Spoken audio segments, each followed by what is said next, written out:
When Life Gives You Tangerines, Volume 2 Recap. Tortuously, powerfully emotional. Oh boy, that was a lot, right? I can't even begin to imagine how many viewers were left heartbroken by Volume 2 of When Life Gives You Tangerines, which is a brilliant but exceedingly heavy clutch of installments, picking up where Volume 1 left off and then taking things to another level emotionally. The immediate circumstances aren't exactly rosy. Gwan-sik is out of work and is feeling particularly down about being unable to provide for his family. The specter of grief, of failure, looms large and persistently, but it's reliably punctuated by bright spots of kindness from others who sympathize with Gwan-sik and Ae-sun's predicament. A financial boon from Ae-sun's grandmother allows a turnaround in circumstances, the purchase of a boat, coinciding with Ae-sun's waters breaking, and then more progress, a house, and a third child. Episode 5 of When Life Gives You Tangerines is clearly designed to foster the idea that everything's going fine. There's community, progress, and security of a sort. But superstitions still abound. Ae-sun following Jung-myeon onto Gwan-sik's boat at the end seems inexplicably like an ill omen. Something wicked this way comes. Tragedy strikes in Episode 6 with the death of Dong-myeon, Ae-sun, and Gwan-sik's son in a storm. Everyone, parents and siblings alike, feels equally guilty, each nursing some element of responsibility for what happened. The healing process is expedited by the necessity of carrying on, continuing to work, to live, to push forward. But it's a group effort. The family rallies together, and the community once again provides support. But the development is enormously impactful, stiffening Ae-sun's mistrust of the sea. Subsequently to this, everything exists in the long specter of loss. It colors everything, especially as Jung-myeon continues to grow and pursue her own path.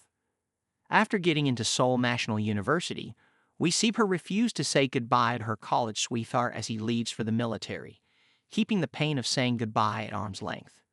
The hurt ripples through the generations, but so too does the solidarity that springs up to protect against it, to heal in its wake. When Life Gives You Tangerines doesn't get any easier in episodes 7 and 8 either. Time moves on.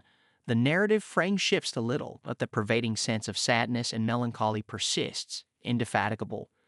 It's difficult to accept the fact that we're only around the halfway point. How much trauma can one life possibly contain? Episode 7 does, at least, allow you to take a bit of a breather. It settles on less drastic developments, like Ae-sun running for chief against Sang-gil and Won-myeon essentially being the opposite of Jung-myeon academically.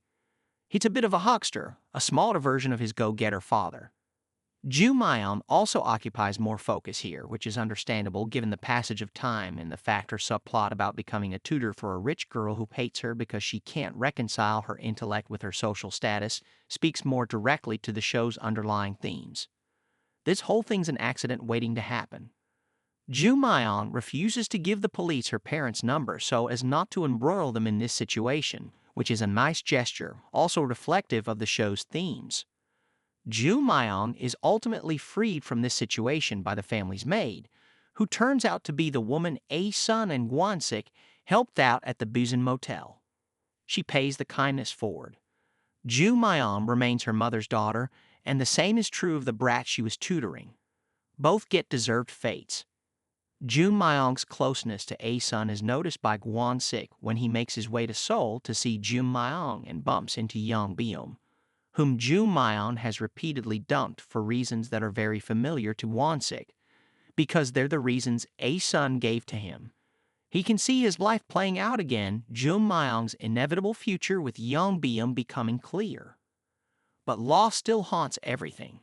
Jung-myeon carries tremendous guilt for the loss of her brother and the circumstances of her parents following it. Ae-sun and Gwan-sik grieve in different ways, her by avoiding looking at anyone Dong-myeon's age, and he by fantasizing that he lived beyond that and grew up the way he should have. In a way, in helping to allow Jung-myeon to spread her wings and live the life Ae-sun might have fleetingly imagined for herself, Ae-sun has fulfilled her purpose, however hard it might have been at times. Nowhere is that better symbolized than in the dreamy conversation Ae-sun has with her mother towards the end of When Life Gives You Tangerines Episode 8. A beautiful bit of writing and storytelling that highlights this K-drama's wonderful emotional texture.